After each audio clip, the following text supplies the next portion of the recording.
Britain's royal palaces. Symbols of power. Royal palaces are the bricks and mortar embodiment of what it means to be royal. And prestige.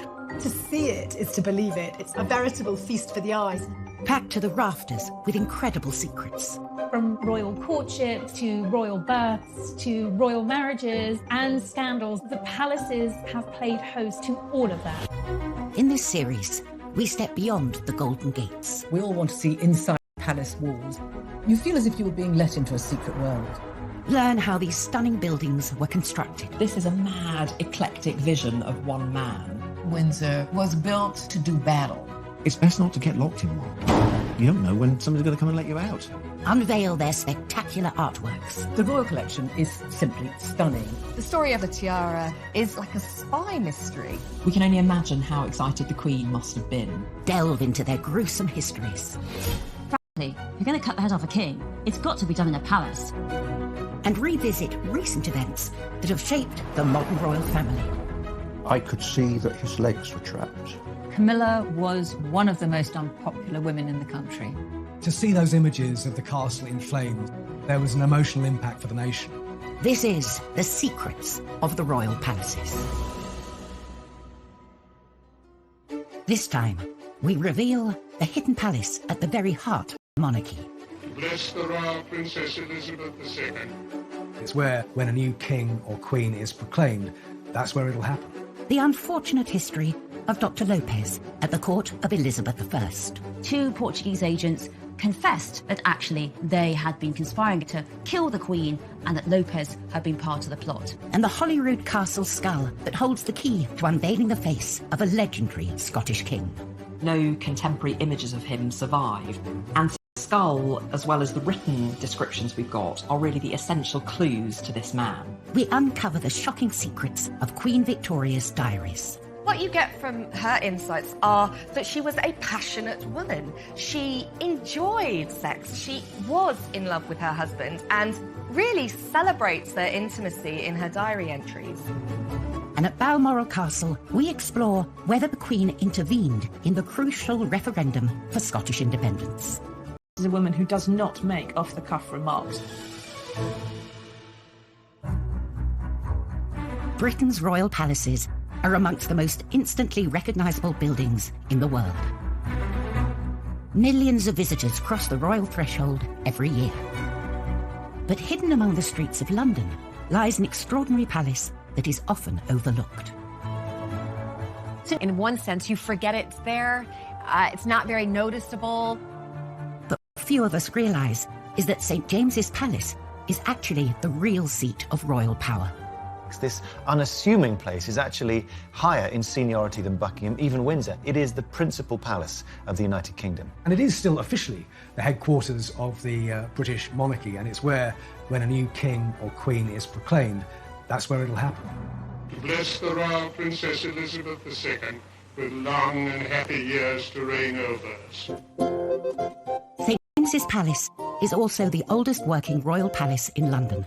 It was built in 1532 by England's most prolific palace builder, Henry VIII.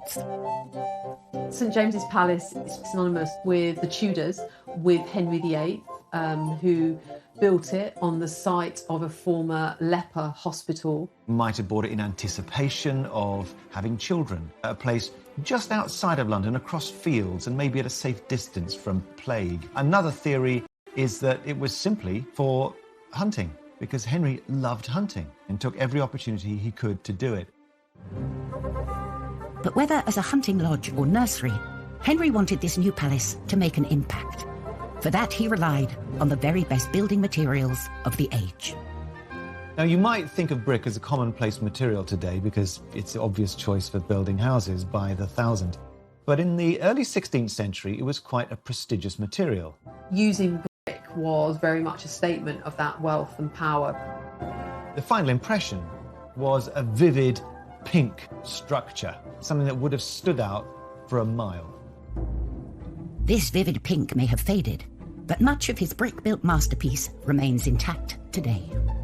When you go down St James's Street off Piccadilly, what's facing you is the great gatehouse that he put there. That's really one of the lovely pieces of 16th century London that's tucked away. Behind the original gatehouse lies the Chapel Royal, begun while he was courting Anne Boleyn. And it's said that Henry added their initials, HA, to the building after the wedding. But his marriage to her lasted only 3 years. It took a good number of years to complete. He'd been chopping and changing his wives quite quickly before the Chapel Royal was completed. By the time it was finished in 1540, Henry was on to wife number 4, Anne of Cleves. If you look up at the ceiling of the Chapel Royal, you will see Anne of Cleves' arms. Holbein was the painter who was brought in to dedicate this chapel to a queen who in the end only lasted for 6 months. So Henry VIII's capriciousness, his extended midlife crisis, is really well illustrated by St James's. And this monarch we have today, a working palace. The Chapel Royal is open to the public for Sunday service. And for the royals, it's still a huge part of family life. Prince George and later Prince Louis were both christened here. Events that brought 4 generations of monarchy together under one historic roof.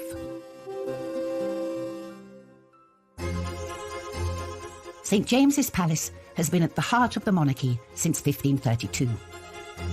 But in 2014, another royal residence, Balmoral, suddenly found itself amid a huge political upheaval. Every summer, Queen and Prince Philip decamp to Balmoral, their private Highland getaway, to enjoy some time away from official royal duties. Traditionally, the Queen receives a guest at the end of each summer, the current British Prime Minister, who travels to Balmoral for a long weekend. British Prime Ministers always go and stay at Balmoral every summer. Some have liked it more than others. John Major used to love it. Margaret Thatcher hated it. Famously, the Queen offers friendliness, not friendship. It's a chance to get a working rapport going, but it's not as if you're about to become best buddies. In 2014, it was the turn of Prime Minister David Cameron. He was far from relaxed. Scotland was days away from the referendum, which would decide the future of the Union. At breakfast with the Queen, they were in for a shock. All the newspaper headlines are laid out on a Sunday morning, and there was a copy of the Sunday Times putting the yes vote ahead to independent Scotland for the first time in the whole campaign. Terrible news for him, extra terrible for it to happen over breakfast in the royal household, where the Queen, who has been ruler of a United Kingdom for 62 years at that point, was suddenly perhaps being told that she might not have a United Kingdom much longer. The future of the Union itself was now at stake. It's a massive constitutional deal, and I think it is close to the Queen's heart. She is half Scottish, and bear in mind that people who invented the United Kingdom were her family. It was James I of England, James VI of Scotland, who formed Great Britain and invented the flag. With the pressure on, David Cameron came up with a way to help keep the Union together. And Crathie Kirk, the small church near Balmoral, became the site of an extraordinary royal event. Coming up, while staying at Balmoral, the Queen faces the prospect of Scottish independence. If she could raise an eyebrow so much as a quarter of an inch, it might make a huge difference. She certainly would not have wanted to wake up to Scotland being a separate country. Or adultery. George decided his wife smelt and he was never going to touch her again, which didn't really wash that much, but who did at the time?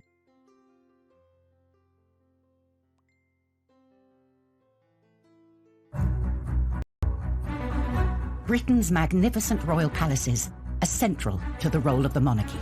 They have been a stage for era-defining moments, from Windsor weddings to Sandringham summits. And at Balmoral Castle in Aberdeenshire, we explore whether the Queen intervened in the crucial referendum for Scottish independence. In September 2014, Scotland was days away from voting, and a new poll had put the yes vote in the lead. This pivotal moment, David Cameron was staying with the Queen at Balmoral. The Queen cares deeply about Scotland. She would be, I think, desperately sad if the United Kingdom actually split up. Despite any feelings she may have, the Queen must hold an impartial position. Her own personal views are not supposed to feature. But the threat of the breakup of the United Kingdom called for desperate measures, as David Cameron later admitted. David Cameron was very keen the Queen should intervene in some way. Didn't want to do anything she wasn't comfortable doing, but if she could, he said, raise an eyebrow so much as a quarter of an inch, it might make a huge difference. Their private secretaries decided that the Queen could perhaps say something in a very non-political way to maybe suggest what her thoughts were. Her job is to remain politically impartial and to do what her government instructs her to do. Now that is impossible. It's a catch-22. On the one hand, she has to do what he tells her, and on the other hand, he's telling her to do something that is unconstitutional and is putting her in an invidious position. David Cameron later insisted that he hadn't asked her to do anything unconstitutional. But on Sunday the 14th of September, with 4 days remaining until the vote, as she left the church, the Queen stopped to speak to the crowd. And as usual, the press were there. We knew the Queen would be at church. We ensured the reporter was there on the off chance. As the Queen exchanged a few words with the crowd, she made an unusual comment before leaving in her car. The local journalists spoke to those well-wishers to a woman who relayed what the Queen had said to her. The Queen had said, "I hope people think very carefully." And this is a woman who does not make off-the-cuff remarks. They knew it was intended to be overheard. It was a neutral phrase, I hope people think carefully, but I think most people realised what she was saying. With this seemingly innocuous remark, line was that it could be read every which way. So I think it did still protect her position, but it also does give you an indication of how she really felt. She issued a statement which was unofficial, off the cuff, and entirely brilliant and well thought out. She didn't express an opinion about which side should win, but she just said, think carefully. She urged caution, and she actually maintained her own impartiality as much as she could. Those words were then relayed from that journalist to every news desk in Scotland, and from every news desk in Scotland to every news desk in the UK, and within a few hours, this was the biggest story of the day. The Queen's comments came at a crucial moment. 4 days later, Scotland voted to stay within the United Kingdom, much to the relief of David Cameron and, according to him, the Queen herself.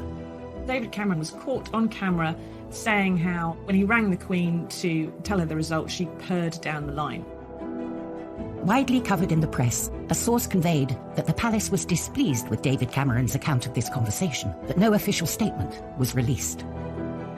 Some believe that the Queen's comment reflected the alarm the British government felt over Scottish independence. David Cameron and the entire UK establishment did drag the Queen into politics. That was the scale of the challenge. I don't think the Queen would have done it unless she had wanted to do it. She certainly would not have wanted to wake up to Scotland being a separate country. Balmoral is where the Queen spends quality time with the Duke of Edinburgh, her husband of 73 years. But not all royal husbands are as loyal as Prince Philip, as was the case with George IV and his treatment of poor Caroline in what was to become known as the Delicate Investigation. Kensington Palace. George IV sent his estranged wife Caroline here after the sordid affair of the Delicate Investigation. George IV was a pretty bad husband, drunk, unfaithful, pretty insulting, so it makes it particularly ironic that he decided to investigate his wife, Princess Caroline, for adultery. They disliked each other from their very first meeting, just 3 days before their wedding in 1795. But there was nothing to do. The marriage had to go ahead, and it went ahead at the Chapel Royal of St James's Palace. And George was completely and utterly drunk. He was wasted. The wedding night was unsurprisingly a complete disaster. George decided his wife smelt and he was never going to touch her again. I mean, she didn't really wash that much, but who did at the time? George couldn't bear Caroline. He wants to. She wants to have fun, and she starts to make a lot of friends who come and see her. And increasingly, people are saying, maybe some of those friends aren't quite reputable, and maybe she's seeing them when she's not quite dressed. George hated Caroline so much, he decided to start the delicate investigation, a public investigation of Caroline for her conduct. A book of the proceedings was published, although suppressed. Details leaked out. So the royal dirty linen was washed out for everyone to see. Literally, as well as metaphorically, there was a question about how dirty were Caroline's bedsheets. Finally, the Cabinet Committee acquitted Caroline of adultery, but they did say they thought she'd been indiscreet in her conduct. And the country was up in arms. It really reeked of the hypocrisy of George and the royal family. After the investigation, his attitude to Caroline hardened. He abandoned her and sent her off to live at Kensington Palace so he could have fun with his mistresses. George never stopped hating Caroline, and all throughout his reign, he was in battle with Napoleon. And when they came to him and said to him that Napoleon was dead, they said, "Sire, your greatest enemy is dead." And he said, "Oh, is she really?" I.e., his greatest enemy, he thought, was his poor, abandoned, miserable queen, who he'd packed off to Kensington Palace. Only 2 miles away from Kensington Palace stands the grand but less imposing Clarence House. It's part of St James's Palace, constructed nearly 500 years ago to house the heir to the throne. And it's doing the same job today, because tucked away in the southwestern corner of the palace complex lies this place, Clarence House, London home to Prince Charles. Clarence House is right next door to St James's Palace, but because the Prince of Wales and Duchess of Cornwall Camilla have their home there, their London residence, I would say the epicentre of power really is Clarence House now, much more than St James's. Built in 1825, the house owes its existence and name to another heir to the throne, the Duke of Clarence. William, Duke of Clarence, was the third son of George III. He never intended to become king. He wasn't the heir, he wasn't even the spare. He was the spare once removed.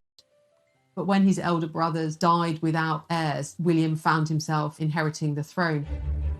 With a throne in sight, the Duke needed a house more befitting a future king. He realises, crikey, I'm actually probably going to become king. And quickly there's a sort of refurb of what was a Tudor stable yard in the grounds of St James's Palace. As usual, being part of royalty, no expenses spared. The man for the job was architect John Nash, brightened pavilion for him and converted Buckingham House into a palace. But the Duke of Clarence's taste was much less flamboyant than his brother's.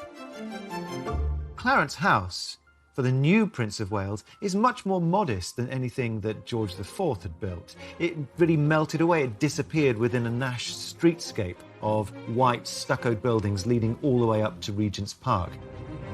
Nash's Clarence House was designed to fit in with upper-class London, not to stand out. It suited William so well that when he finally became king, he turned down the grander Buckingham Palace and instead stayed at Clarence House. He wanted an elegant, serviceable townhouse. He didn't want to move into the showy Buckingham Palace. Instead, he wanted his own place that was smart, that was sophisticated. And the same dilemma has faced other royals since then. In the 20th century, Princess Elizabeth lived here before becoming queen. In the early years of married life, the Queen and Prince Philip decorated Clarence House just as they wanted it, and then tragically, her father died very young, and Elizabeth and Philip were told they had to live in Buckingham Palace. They had to move over the road, and they really didn't want to. When the Queen, however reluctantly, moved to Buckingham Palace, the Queen Mother was handed the keys to Clarence House, and she made it her home for the rest of her life. I found it quite homely, actually.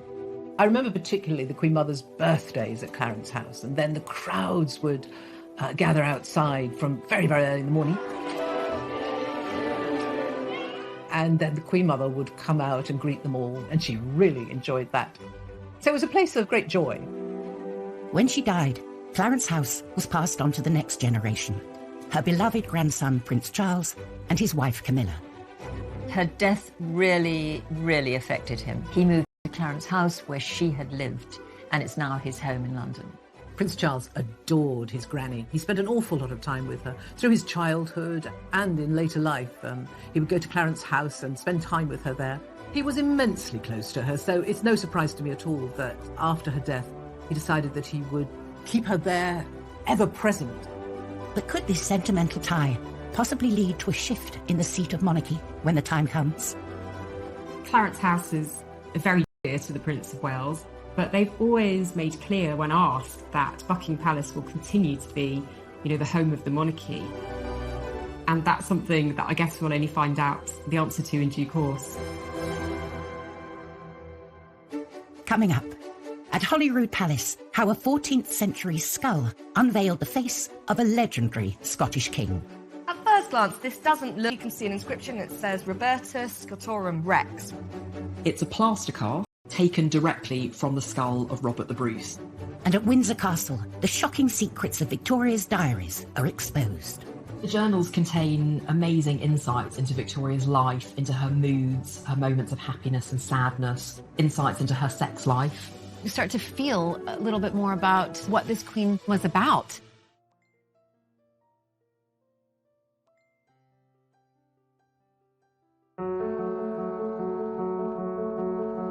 Royal palaces have always reflected our national history. But it's not just these magnificent buildings that the crowds turn up to see.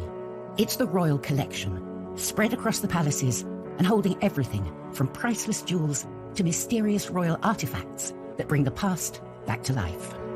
And at Holyrood Palace in Edinburgh, one of the most macabre and intriguing items in the royal collection is to be found. At first glance, this doesn't look like an extraordinary artifact. It's a simple rosewood box, and on the plinth you can see an inscription that says Robertus Scotorum Rex, Robert, King of the Scots.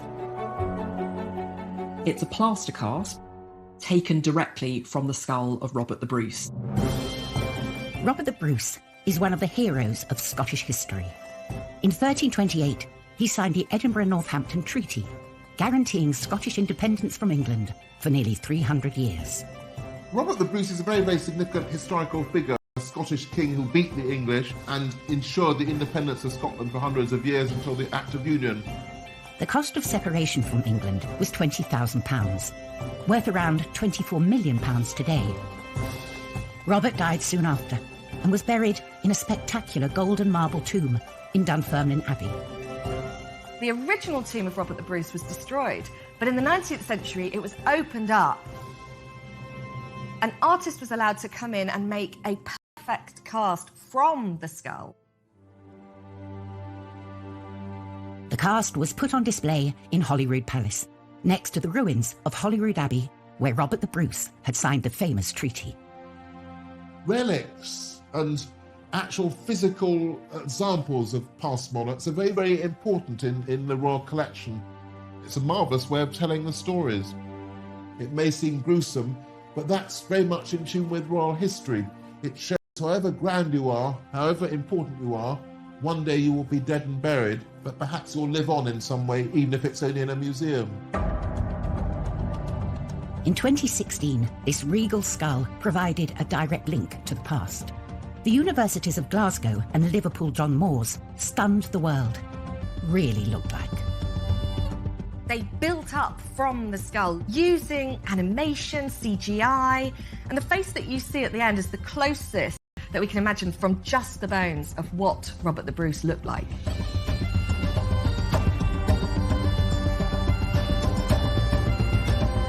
It's hugely important, particularly because no contemporary images of him survived. And so the skull, as well as the written descriptions we've got, are really the essential clues to this man.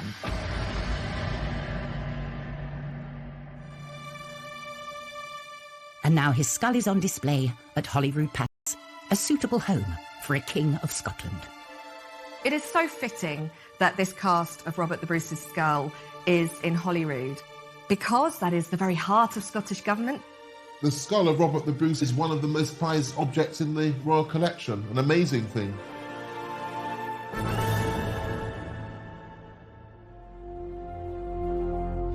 The skull draws visitors inside Holyrood Palace, but at St James's Palace, it's the gardens, designed by a king, which bring in the tourists. Behind its red brick Tudor facade and high walls, St James's Palace is largely off-limits to the public. But there is one part of the ancient palace open to everyone. the former palace grounds, now known as St James's Park.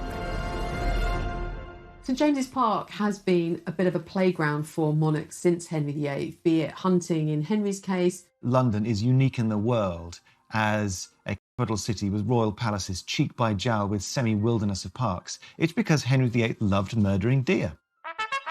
Originally a stretch of marshland teeming with grazing deer, the park was intended as a royal hunting ground. And Elizabeth would go stag hunting there. James I, Elizabeth's successor, in fact had something of a menagerie there.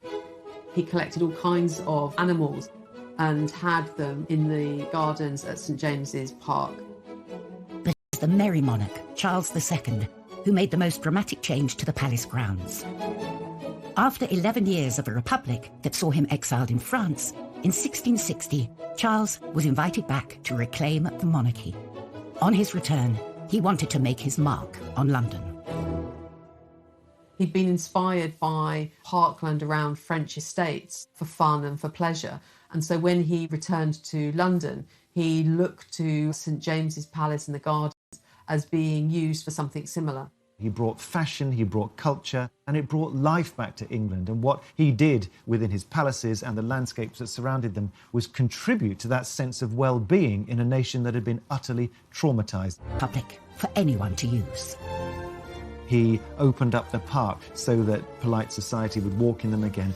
And the style in France was long avenues and what are called parterres de broderie, clipped grass in sometimes geometric, sometimes flowing shapes. It's an intricate kind of gardening. So it was he who brought a bit of Paris to London and made a plain piece of hunting ground in Henry VIII's period into something which appealed to the absolute highest echelons of society. It was a model landscape.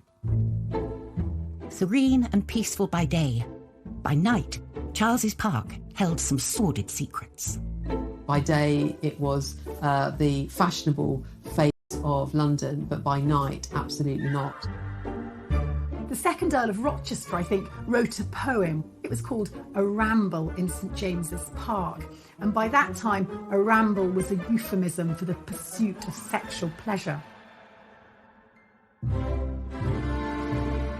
Seediness aside, the London Park would become a blueprint for other city parks around the world. Much of the landscape has changed over time, but there's one lasting reminder of Charles' vision, a gift given to him in 1664. He was actually gifted some pelicans from the Russian ambassador, and you can enjoy looking at are they their real descendants? I don't know, but there are still pelicans today in St James's Park.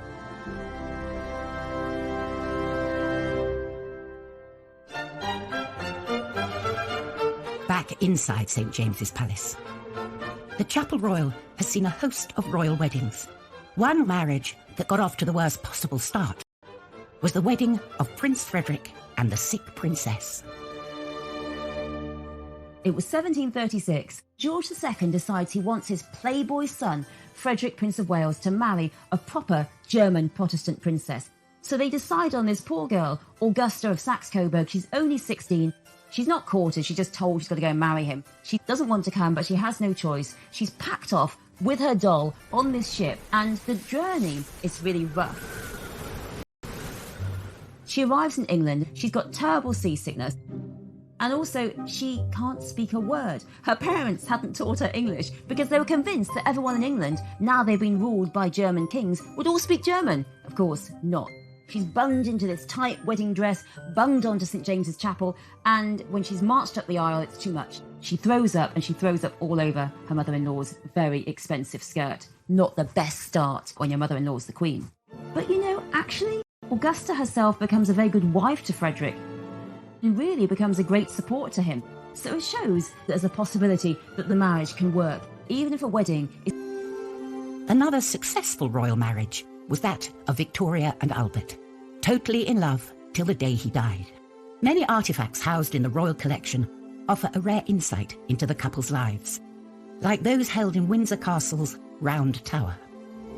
The Round Tower is the home of the Royal Archive, and it holds literally thousands upon thousands of documents, letters, state speeches from the kings and queens of the last 250 years. Housed in the tower are the detailed journals of Queen Victoria. Queen Victoria was a voracious writer. It's extraordinary how many words she wrote a day. Starting aged 13, the diaries run from her childhood at Kensington Palace through her entire reign up to her last years at Osborne House on the Isle of Wight, where she died in 1901. The journals contain amazing insights into Victoria's life, into her moods, her moments of happiness and sadness, insights into her sex life. They completely contradict this image of the Queen as very remote and austere. You start to feel a little bit more about what this Queen was about. One of the biggest shocks they reveal is the Queen's enjoyment of her love life. What you get from her insights are that she was a passionate woman. She enjoyed sex. She was in love with her husband and really celebrates their intimacy in her diary entries. She described her wedding night with breathless enthusiasm. Well, we know that their wedding night blew her young mind. She had never spent such an evening. Yet they kissed and they clasped again and again. And there's this real sense of them enjoying each other's sensuality. She boasts in her diary, "We didn't get much sleep." No, they were far too busy producing not a son and heir, it was a daughter who arrived 9 months later on the dot in November, called Victoria. There are very frank expressions of desire throughout the journals. And it completely counteracts that idea we have of the Victorians as being so prudish that they would even cover up table legs or piano legs for fear that they were being too suggestive. Through the diaries, we learn of her love of Balmoral, the royal retreat designed by her beloved Albert. We know that after Albert died in 1861, she completely withdrew from public life for a decade or more. But thanks to the journals, we can now uncover all of that. They tell us a huge amount about life behind the scenes. She was too grief-struck to go to his funeral, but every year she went back to her Scottish castle. And lest we forget, it had the impress of his hand, she wrote. She saw him everywhere because it was his vision. She adored it. And of course, when Albert dies, you then get a cairn in the grounds. Balmoral was the embodiment of her prince. While Queen Victoria's journals give us an extraordinary insight into one of our longest reigning monarchs, they could have told us so much more. Coming up, why a royal daughter destroyed the evidence of the Queen's secret Balmoral passion. This has led to some historians calling her one of the most appalling people in history. And why a palace visitor found himself on trial for his life. An invitation to Windsor Castle under Elizabeth I might seem like a dream ticket, but you had to be careful because there were spies everywhere.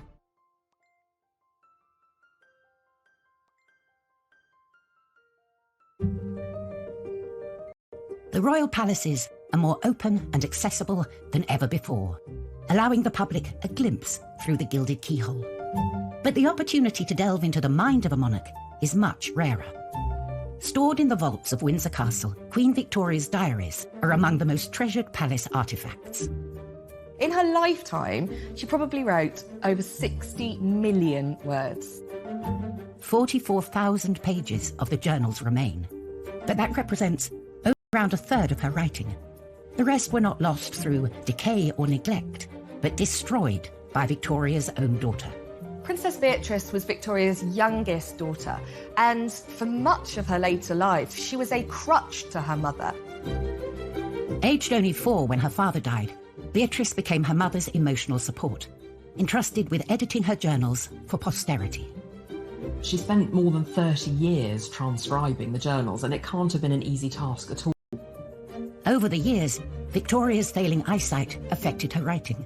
There is a photograph of her struggling to read a letter, and her handwriting, which had been very beautiful, got bigger and messier and more scrawly, and it ends up bleeding into the ever larger black edges of the morning paper. And unfortunately for us, Princess Beatrice was very diligent. After Beatrice transcribed her selections, she actually destroyed almost all of the journals, so she deleted far more from them than what remained. As her mother's literary executor, the decision to destroy them was hers alone. Her nephew, George V, was appalled by what she was doing, but was powerless to stop it. The historians have wrung their hands ever since. This has led to some historians calling her one of the most appalling people in history. We get a sense of the sort of thing she ate. It was particularly passages of vicious critique or very intimate encounters that she deleted. Things like there was a wonderful little episode where Albert helped Victoria into her stockings before breakfast. But while the remaining diaries reveal intimate moments with her husband, it was the entries about another man that seemed to concern Beatrice the most. Those journals, published in Victoria's lifetime, described a close friendship with her servant, John Brown. The Queen's Highland Servant. That was his title. John Brown is mentioned 21 times in the diaries, which was far, far more than most of the members of the Queen's immediate family. At the time, it was widely rumoured that the two of them were romantically involved. I can tell you it was intense, and both sides shared a mutual passion, a mutual devotion to each other. One loose page of her diary, found in John Brown's brother's possession, hints at more. She wrote, "Often I told him no one loved him more than I did. And his retort was, nor you than me. No one loves you more." In her own time, Queen Victoria was often referred to satirically as Mrs. Brown. If the whole extent of Victoria's private thoughts became public, it would have been a source of deep embarrassment for the royal family. What the Royal Collection has left is the most unique insight into a monarch's thoughts. Despite her daughter's best attempts, 141 volumes of Queen Victoria's journals still remain. They give a remarkable insight into her incredible life behind palace walls.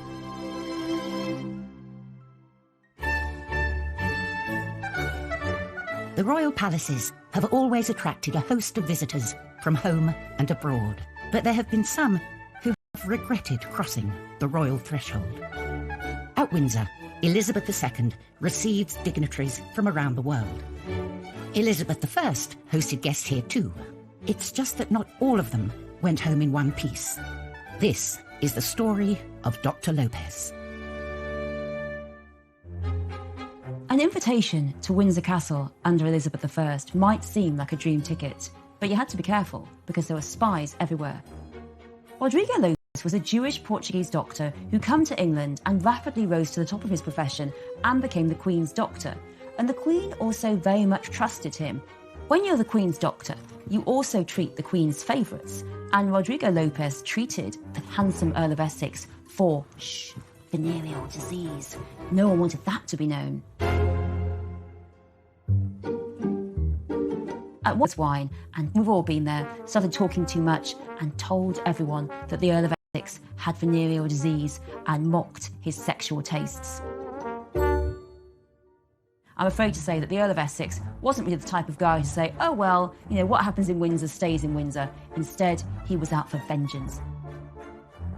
2 Portuguese agents confessed, under a bit of torture, that actually they had been conspiring to kill the Queen and that Lopez had been part of the plot. And that sealed his fate. Dr. Lopez was put on trial at the Guildhall, and guess who was the judge? Yes, it was the Earl of Essex. He was treated with no dignity at all. He was treated like a traitor. He was hanged, he was drawn, and he was quartered.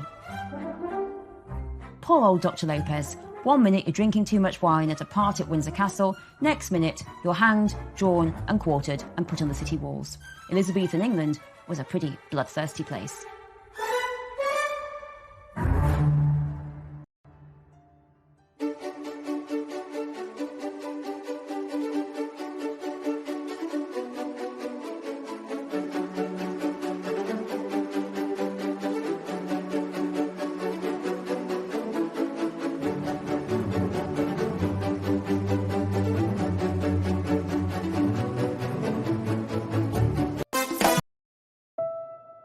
Royals, it's still a huge part of family life. Prince George and later Prince Louis were both christened here. Events that brought 4 generations of monarchy together under one historic roof.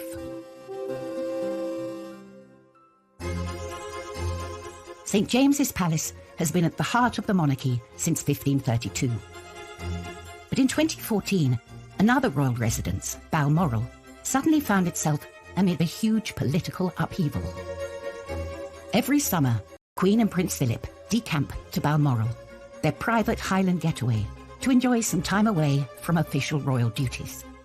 Traditionally, the Queen receives a guest at the end of each summer, the current British Prime Minister, who travels to Balmoral for a long weekend. British Prime Ministers always go and stay at Balmoral every summer. Some have liked it more than others. John Major used to love it. Margaret Thatcher hated it. Famously, the Queen offers friendliness, not friendship. It's a chance to get a working rapport going, but it's not as if you're about to become best buddies. In 2014, it was the turn of Prime Minister David Cameron. He was far from relaxed. Scotland was days away from the referendum, which would decide the future of the Union. I hope people think very carefully. And this is a woman who does not make off-the-cuff remarks. They knew it was intended to be overheard. It was a neutral phrase, I hope people think carefully, but I think most people realised what she was saying. With this seemingly innocuous remark, line was that it could be read every which way. And so I think it did still protect her position, but it also does give you an indication of how she really felt. She issued a statement which was unofficial, off the cuff, and entirely brilliant and well thought out. She didn't express an opinion about which side should win, but she just said, think carefully. She urged caution, and she actually maintained her own impartiality as much as she could. Those words were then relayed from that journalist to every news desk in Scotland, and from every news desk in Scotland to every news desk in the UK. And within a few hours, this was the biggest story of the day. The Queen's comments came at a crucial moment. 4 days later, Scotland voted to stay within the United Kingdom, much to the relief of David Cameron and, according to him, the Queen herself. David Cameron was caught on camera saying how, when he rang the Queen to tell her the result, she purred down the line. Widely covered in the press, a source conveyed that the palace was displeased with David Cameron's account of this conversation, but no official statement was released. Some believe that the Queen's comment reflected the alarm the British government felt over Scottish independence. David Cameron and the entire UK establishment did drag the Queen into politics. That was the scale of the challenge.